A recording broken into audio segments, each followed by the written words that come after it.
આગામી સમયમાં ગુજરાતમાં ઠંડીનું જોર વધવાનું છે। જી હા, શક્યતા સેવાઈ રહી છે। હવામાન વિભાગના જણાવ્યા મુજબ ઉત્તર ભારતની બરફવર્ષાની અસરના કારણે ગુજરાતમાં ઠંડીનું જોર વધશે। હવામાન વિભાગે પોરબંદર, ભાવનગર, ગીર સોમનાથ સહિત દક્ષિણ ગુજરાતના દરિયાઈ કાંઠાના વિસ્તારના માછીમારોને દરિયો ન ખેડવા માટે સૂચના આપી છે। તો ઠંડીનું જોર વધવાનું છે। उत्तर पूर्व में वेस्टर्न डिस्टर्बन्सना कारणे फूंकाई रह्यो छे जे पवन भारे पवन फूंकाई रह्यो छे जेनी असर गुजरात में पण थई रही छे ने आगामी समय में पण आ असर जोवा मळशे। एटले के अत्यारे जे ठंडी आप अनुभवी रह्या छो तेनाथी पण ठंडीनुं जोर वधवानुं छे। चल रहा है ना, क्योंकि ये नॉर्दर्ली विंड है। सो डे 1 एंड डे 2 में मतलब अगले 2 दिन तक ये चलेगा। Day 3 say that is third day say that is 30 तारीख से ये शीत का लहर थोड़ा कम होगा। एंड आपको अभी ज़्यादा महसूस इसलिए हो रहा है कि मैक्सिमम टेम्परेचर भी काफ़ी कम है। जो नॉर्मल है, जैसे अहमदाबाद में मैक्सिमम टेम्परेचर 26-25 डिग्री हो रहा है, लेकिन नॉर्मल है आपका अराउंड 31-32 डिग्री से।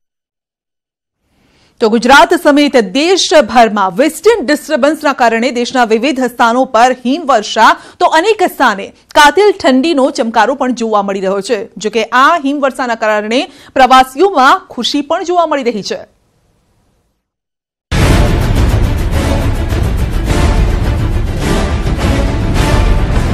कड़कड़ती ठंडी वच्चे साहसनी परीक्षा, भारे हिमवर्षा वच्चे देशना जवानोनी ताकत, 11,000 फीटनी ऊंचाई पर खुली छातीए मार्शल आर्ट, जवानोना साहसने सलाम।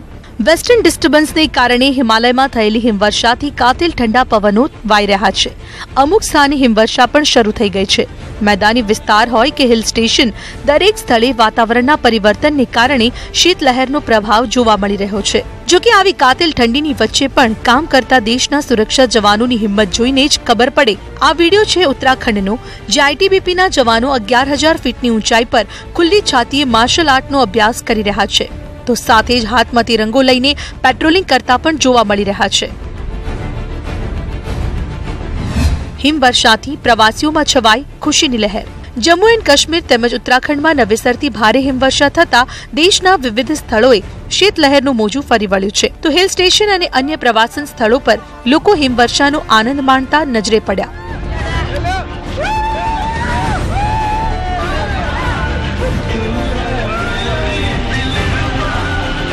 नैनीतालમાં પડી રહેલી હિમવર્ષાના કારણે તમામ પ્રવાસીઓએ વાતાવરણનો આનંદ ઉઠાવ્યો હતો। જો કે હિમવર્ષાના કારણે સ્થાનિક લોકોને ઘણી મુશ્કેલીનો સામનો પણ કરવો પડી રહ્યો છે। રસ્તાઓ જામ થઈ ચૂક્યા છે, જેના કારણે વાહન વ્યવહારમાં પણ મુશ્કેલી પડી રહી છે। સમગ્ર ઉત્તર ભારતમાં તીવ્ર ઠંડીનો ચમકારો। दिल्ली एनसीआर में ठंडीए तोड्यो 8 वर्षनो रेकॉर्ड। दिल्ली एनसीआर में पण झड़पथी फूंकाई रहेला ठंडा पवनोना कारणे लोकोने घरोमां कैद रहेवा मजबूर थवुं पड़ी रह्युं छे। न मात्र आटलुं, पण दिल्हीमां ठंडीए छेल्ला 8 वर्षनो रेकॉर्ड तोड्यो छे। हवामान विभागनुं मानीए तो तापमाननो पारो हजू पण गगड़शे, कारण के जम्मू काश्मीर, हिमाचल अने उत्तरांचलना राज्योमां भारे बरफवर्षा थई रही छे। Bureau report, news 18 Gujarati. Rahul Gandhi ने मळ्यो छे जीतनो मंत्र। जी हाँ, राहुल गांधी आज छत्तीसगढ़ रायपुर में जनसभा ने संबोधी हती अने एक मोटी घोषणा करी छे, जेना कारणे भाजपनी मुश्केलीमां वधारो थई शके छे। खेडूतोनी आभार सभा ने संबोधती वखते राहुल गांधीए कह्युं के 2019 में कांग्रेसनी सरकार द्वारा भारत में न्यूनतम आवक कायदो लागू करवामां आवशे। दरेक गरीबने न्यूनतम आवक देवानुं काम कांग्रेसनी सरकार करशे, जेना कारणे भारत में कोई पण गरीब नहीं रहे। गरीबी हटावो झुंबेश हाथ धरवामां आवशे, परंतु जो कांग्रेसनी सरकार बने तो।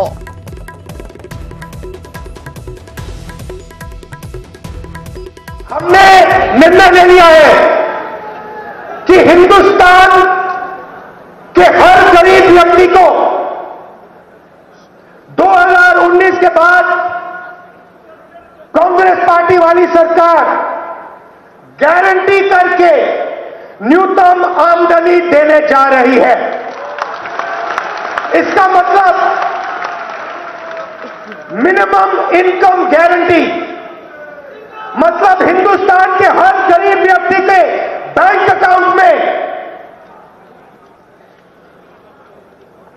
से कम न्यूनतम आमदनी हिंदुस्तान की सरकार देने जा रही है। मतलब हिंदुस्तान में ना कोई भूखा रहेगा, ना कोई गरीब रहेगा। તો આ તરફ હિમાચલ પ્રદેશના ઉના ખાતે રેલીને સંબોધતા અમિત શાહે કહ્યું કે કેન્દ્રની બીજેપી સરકાર બન્યાના એક જ વર્ષમાં વડાપ્રધાન મોદીએ ચૂંટણી દરમિયાન આપેલા વચન પ્રમાણે વન રેન્ક વન પેન્શન લાગુ કર્યું. મોદીજીએ આપણા જવાનોને OROP આપ્યું હતું, તો કોંગ્રેસે આપણને તેની સામે શું આપ્યું? Only Rahul, only Priyanka. ઉલ્લેખનીય છે કે કોંગ્રેસ પ્રમુખ રાહુલ ગાંધીએ ગત અઠવાડિયે પોતાના બહેન પ્રિયંકા ગાંધીને 2019ની ચૂંટણીને ધ્યાનમાં રાખી અને અડધા ઉત્તર પ્રદેશની જવાબદારી સોંપી છે, તેના પ્રભારી બનાવ્યા છે અને ત્યારબાદથી જ પ્રિયંકા પર આરોપ અને દોષ લાગી રહ્યા છે. બીજેપી વાર કરી રહી છે. मोदी जी ने वन रैंक वन पेंशन दिया, सेना के जवानों को, सेना के निवृत्त जवानों को, शहीद की विधवा को, और इन्होंने दिया only Rahul, only Priyanka, one rank one pension, और कोई नहीं. Only Rahul, only Priyanka Vadra, one rank one pension. તો મહિલાની સાથે થયેલા વર્તનને લઈ અને સિદ્ધારામૈયા હવે રાજકારણથી લઈ અને સામાન્ય લોકો સુધી નિશાના પર આવી ગયા છે. કર્ણાટકના પૂર્વ મુખ્યમંત્રી સિદ્ધારામૈયા ફરી એક વખત પોતાના ગુસ્સાને લઈને નિશાને ચડી ગયા છે. પૂર્વ મુખ્યમંત્રીની પાસે ફરિયાદ લઈ અને પહોંચેલી એક મહિલાની ઉપર સિદ્ધારામૈયાનો ગુસ્સો એ હદે ફૂટી ગયો કે તેઓએ તે મહિલા પાસેથી માઇક ઝૂંટવી લીધું. માઇક ઝૂંટતી વખતે જ સિદ્ધારામૈયાનો હાથ મહિલાના દુપટ્ટા પર જતો રહ્યો અને તેઓએ તેને નીચે તરફ ઝાટકી દીધો. મહિલાની સાથે થયેલા આ વર્તનને લઈ અને સિદ્ધારામૈયા હવે રાજકીય તથા સામાન્ય લોકોના નિશાને ચડી ગયા છે. કર્ણાટકમાં કોંગ્રેસ જેડીએસ ગઠબંધનની સરકાર પર ખતરાની ઘંટડી વાગી રહી છે અને ત્યાં વધુ એક આ વિવાદ સામે આવી રહ્યો છે. આપ જે મહિલાને જોઈ રહ્યા છો તે મહિલા ફરિયાદ કરવા માટે આવી હતી અને તેની સામે જ ઉકળી પડ્યા. આપ જોઈ શકો છો, માઇક છીનવવા ગયા પરંતુ દુપટ્ટો હાથમાં આવી ગયો અને હવે વાત ઇજ્જત પર આવી ગઈ છે. બીજેપીને પણ બોલવાનો મોકો મળી ગયો છે અને બીજેપી કહી રહી છે કે કોંગ્રેસમાં ફક્ત ઇજ્જત એક જ પરિવારની છે. एक तरफ वो राष्ट्रीय पार्टी कहलाने का दंभ भरती है, दूसरी तरफ वो मां बेटे और बेटी की पार्टी होती है. एक तरफ देश को वो कहते हैं भ्रष्टाचार नहीं करते, एक तरफ भ्रष्टाचार के आइकॉन बन जाते हैं. एक तरफ वो महिला संरक्षण की बात करते हैं, दूसरी तरफ वो इस तरह का व्यवहार करते हैं. કર્ણાટકના મુખ્યમંત્રી અને જેડીએસના નેતા એચડી કુમારસ્વામીએ સિદ્ધારામૈયા કેમ્પ તરફથી થઈ રહેલા પ્રહારોથી आहत થઈ અને પદ છોડવાની ધમકી આપી છે. તેમણે કહ્યું છે કે કોંગ્રેસના ધારાસભ્ય પોતાની મર્યાદાનું ઉલ્લંઘન કરી રહ્યા છે અને કોંગ્રેસના નેતા તેમના પર રોક લગાવે.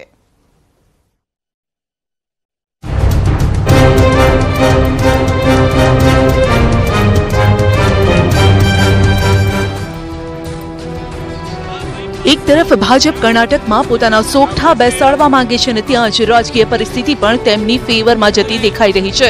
કર્ણાટકમાં 7 મહિનાથી કોંગ્રેસ અને જેડીએસની ગઠબંધનવાળી સરકાર ચાલી રહી છે અને ત્યારથી જ કંઈક ને કંઈક રાજકીય નાટક પણ સામે આવી રહ્યું છે.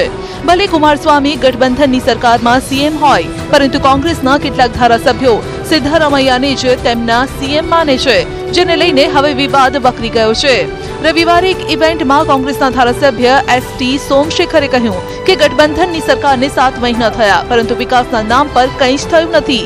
જો સિદ્ધારામૈયાને સીએમ તરીકે વધુ 5 વર્ષ મળ્યા હોત તો આપણને યોગ્ય રીતે વિકાસ જોવા મળત. જોકે આ વાતને સિદ્ધારામૈયાએ પણ સમર્થન આપ્યું છે. કોંગ્રેસના નેતૃત્વમાં આ બધા મુદ્દાઓ જોવા પડશે. હું તેને લઈને વધુ ચિંતિત નથી. જો તેઓ આ બધા સાથે રહેવા માંગે છે તો હું પદ છોડવા માટે તૈયાર છું. તેઓ સીમાનું ઉલ્લંઘન કરી રહ્યા છે. કોંગ્રેસ તેમના ધારાસભ્યોને નિયંત્રણમાં રાખે. વિવાદ એટલો વકર્યો કે સીએમ કુમારસ્વામીએ પદ છોડવાની ધમકી આપી દીધી, જેના પર કોંગ્રેસ તરફથી પણ નિવેદન આવ્યું.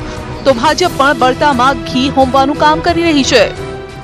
सिद्धरामैया और कुमारस्वामी के बीच एक जंग चल रहा है और इस जंग से, जनता से इस विषय को छुपाने के लिए वो भारतीय जनता पार्टी पर आरोप लगाते रहे, बट लेकिन ये अभी खुलकर बाहर आ गया।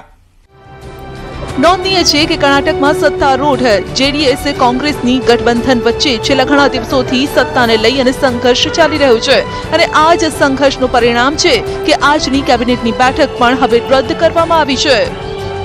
Bureau report, news 18 Gujarati.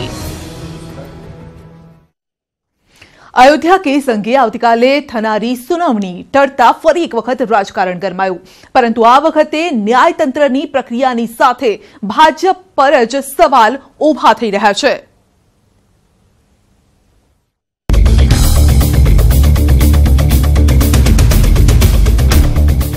Ayodhya મંદિર મામલે 29 જાન્યુઆરીએ સુપ્રીમમાં થવાવાળી અયોધ્યા કેસની સુનાવણી ટળી જતા ફરી એક વખત રામ મંદિર મુદ્દો ગરમાયો છે। કેન્દ્રીય કાયદા મંત્રી રવિશંકર પ્રસાદે આ અંગે પ્રતિક્રિયા આપતા કહ્યું કે મંદિરનો મામલો 70 વર્ષથી અટકેલો છે। દેશની જનતા આ મામલે હવે જલ્દી જ નિર્ણય ઈચ્છે છે અને દેશના નાગરિક તરીકે હું પણ ઈચ્છું છું કે આ મામલે જલ્દીથી સમાધાન થાય।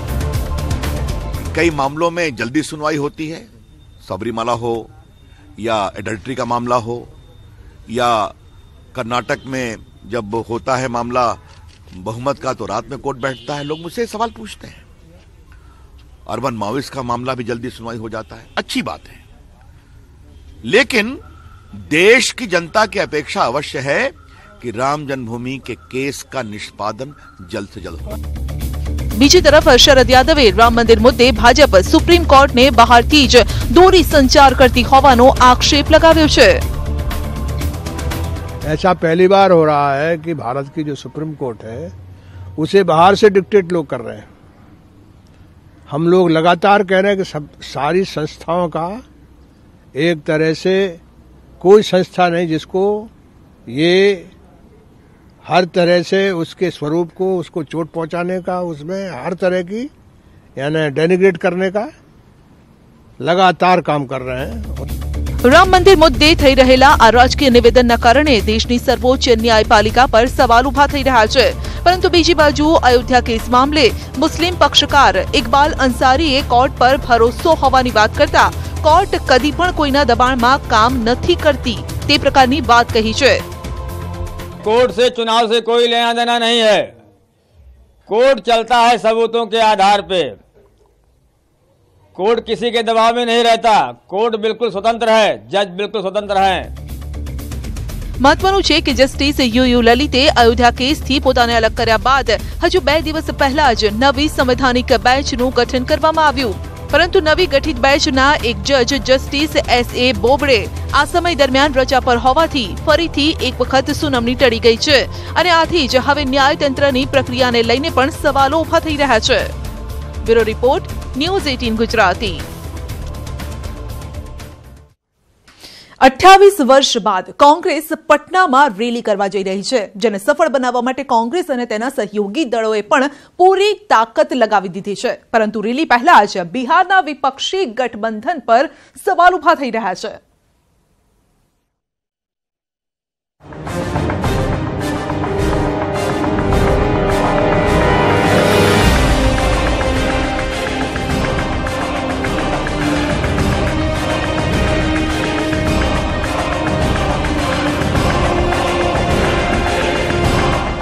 જન આકાંક્ષા રેલી મારફતે કોંગ્રેસ બિહારના લોકોના દિલમાં ઉતરવાનો પ્રયાસ કરવા જઈ રહી છે। 3 ફેબ્રુઆરીએ બિહારમાં થનારી રાહુલ ગાંધીની રેલીને સફળ બનાવવા માટે કોંગ્રેસે તેની પૂરી તાકાત ઝોંકી દીધી છે। 28 વર્ષ બાદ પટનાના ગાંધી મેદાનમાં રેલી કરી કોંગ્રેસ શક્તિ પ્રદર્શન કરવાના મૂડમાં છે। આ રેલીમાં તેજસ્વી યાદવ, માંઝી અને અન્ય સહયોગી દળોને પણ આમંત્રણ અપાયું છે। આપને જણાવી દઈએ કે મહાગઠબંધનમાં ઉપેન્દ્ર કુશવાહાની SLSP, પૂર્વ મુખ્યમંત્રી જીતનરામ માંઝીની પાર્ટી હમ, મુકેશ સાહનીની વિકાસશીલ ઇન્સાન પાર્ટી અને શરદ યાદવની લોકતાંત્રિક જનતા દળ તથા વામપંથી દળો પણ આ રેલીમાં સામેલ થશે। સહયોગી દળોનો એક જ હેતુ છે કે સાથે મળી ભાજપને માત આપવી, જેના પર ભાજપે ટોણો પણ માર્યો છે।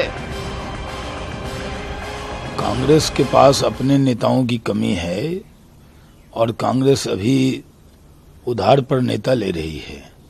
इसलिए रैली की तैयारी में भी कुछ नेता को उन्होंने आमंत्रित किया, जेडीयू के विधायक भी उसमें गए, लेकिन इससे कोई फर्क पड़ने वाला नहीं है।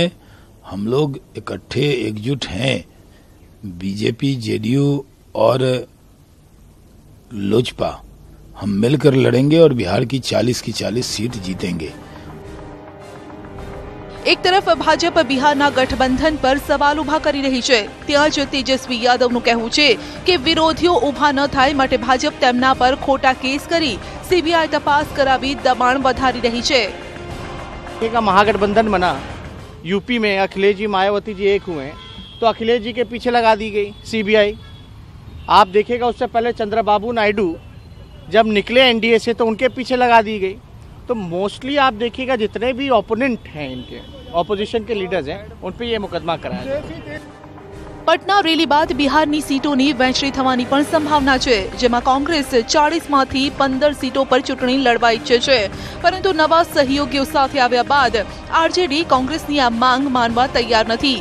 ત્યારે પટનાની આ રેલી જ નક્કી કરશે કે કોને કેટલું વેટેજ મળે છે। Bureau report, news 18 Gujarati. લોકસભાની ચૂંટણીના ઠીક પહેલા મહારાષ્ટ્રમાં ભાજપ અને શિવસેના વચ્ચે પોતાને મોટો ભાઈ સાબિત કરવા માટેનું યુદ્ધ છેડાઈ ગયું છે। પહેલા એ રીતની વાત સાંભળવા મળી હતી કે શિવસેના અને ભાજપ 50-50% સીટ પરથી ચૂંટણી લડી શકે છે, પરંતુ મહારાષ્ટ્રમાં આજે થયેલી શિવસેનાની બેઠકમાંથી સ્પષ્ટ સંકેત મળ્યા છે કે શિવસેના આ વખતે અને આ અંગે કોઈ પણ નમતું ઝૂકવા માટે તૈયાર નથી। શિવસેનાના नेता संजय राउते आ अंगे स्पष्टता करता કહ્યું કે શિવસેનાને 50-50 ફોર્મ્યુલાની કોઈ જ વાત તે માનવાની નથી, મંજૂર નથી આ ફોર્મ્યુલા। આપને જણાવી દઈએ કે મહારાષ્ટ્રમાં લોકસભાની 48 સીટ છે અને ભાજપ શિવસેનાને 23 જ સીટ આપવા ઈચ્છે છે, જ્યારે કે શિવસેના 24 થી વધુ સીટોની માંગ કરી રહી છે। મહત્વનું છે કે 2014ની લોકસભાની ચૂંટણીમાં મહારાષ્ટ્રની 48 બેઠક પર શિવસેના, બીજેપી અને ક્ષેત્રીય દળો ભેગા મળી અને મેદાનમાં ઉતર્યા હતા। 2014માં શિવસેના 20 અને ભાજપ 24 બેઠક પરથી ચૂંટણી લડી હતી, જેમાંથી શિવસેના 18 અને ભાજપ 23 બેઠક પર જીત મેળવવામાં સફળ રહી। પરંતુ ત્યારથી લઈને આજ સુધી શિવસેના અને ભાજપ વચ્ચેના સંબંધો બગડતા જ ગયા છે। શિવસેના પહેલાથી જ 2019માં એકલા હાથે ચૂંટણી મેદાનમાં ઉતરશે તે પ્રકારની ઘોષણા પણ કરી ચૂકી છે। તો અમિત શાહ પણ આ અંગે ભાજપના કાર્યકર્તાઓને એકલા હાથે ચૂંટણી લડવા તૈયાર રહેવાનો સંકેત આપી ચૂક્યા છે। હવે જોવાનું રહેશે કે આ બંનેનું ગઠબંધન કામયાબ થાય છે કે પછી કેમ। ટ્રાફિક સમસ્યાને હળવો કરતી અરવલ્લીના શામળાજીની પોલીસ ખુદ ટ્રાફિક સમસ્યાથી ત્રસ્ત છે। પોલીસ જવાનોને આ સમસ્યા બીજે ક્યાંય નહીં પરંતુ પોલીસ સ્ટેશનમાં જ સતાવી રહી છે।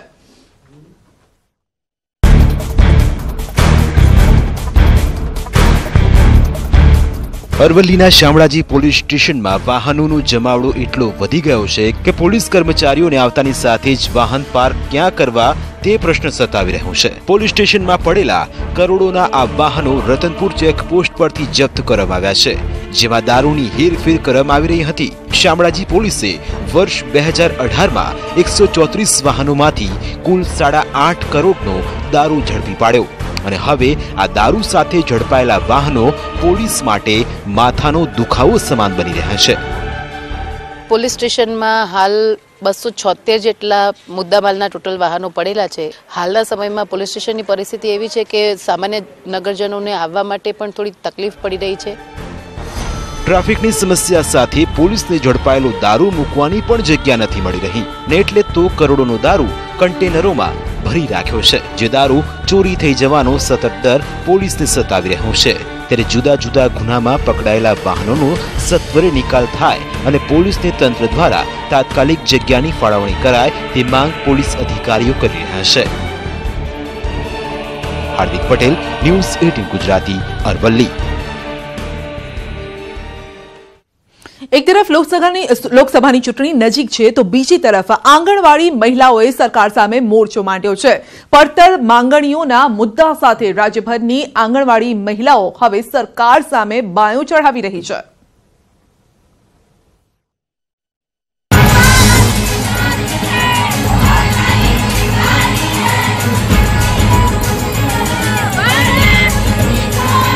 આંગણવાડી બહેનોનો આક્રોશ, સરકાર સામે ફૂંક્યું રણશીંગું. નજીવા પગાર સામેનો અસંતોષ ફરી ઉગ્ર બન્યો અને ફરી આંગણવાડીની મહિલાઓ રણચંડી બની. વાત સાબરકાંઠાની, જ્યાં લાંબા સમયથી પગાર વધારાની માંગ કરી રહેલી આંગણવાડી મહિલાઓ રસ્તા પર ઉતરી અને સરકાર સામે રણશીંગું ફૂંક્યું. આંગણવાડીની મહિલાઓએ 10 થી 12 હજાર જેટલો માસિક પગાર આપવાની અને પડતર માંગણીઓનો સત્વરે નિકાલ લાવવાની માંગ સાથે ડીડીઓને આવેદનપત્ર આપ્યું. અમારો પગાર 6000 પગાર છે, અમને બિલકુલ પાલવતું નથી. અમારા બાળકો ભણાવવાનો હોય બધાને, પણ અમારે કઈ રીતે પાલવા? અમારો પગાર તો અમારા 18,000 ની માગણી છે, પણ અમારા 12,000 13,000 તો પગાર થવો જ જોઈએ. જો આ બહેનોને 2019 ની ઇલેક્શન પહેલા કાયમી કર્મચારી જાહેર કરવામાં નહીં આવે અને એમની આંગણવાડીનો સમય 11 થી 4 નો મુખ્ય મુદ્દો છે, એ જો નહીં કરવામાં આવે તો સરકાર સામે રણશીંગું ફૂંકાશે. આંગણવાડીની મહિલાઓની માંગ સામે સરકાર સતત આંખ આડા કાન કરી રહી છે, ત્યારે હવે પગાર સહિત પડતર માંગણીઓ મુદ્દે મહિલાઓએ અચોક્કસ મુદત માટે આંગણવાડી બંધ રાખવાનો નિર્ણય કર્યો છે. ઈશાર પરમાર, ન્યૂઝ 18 ગુજરાતી, સાબરકાંઠા.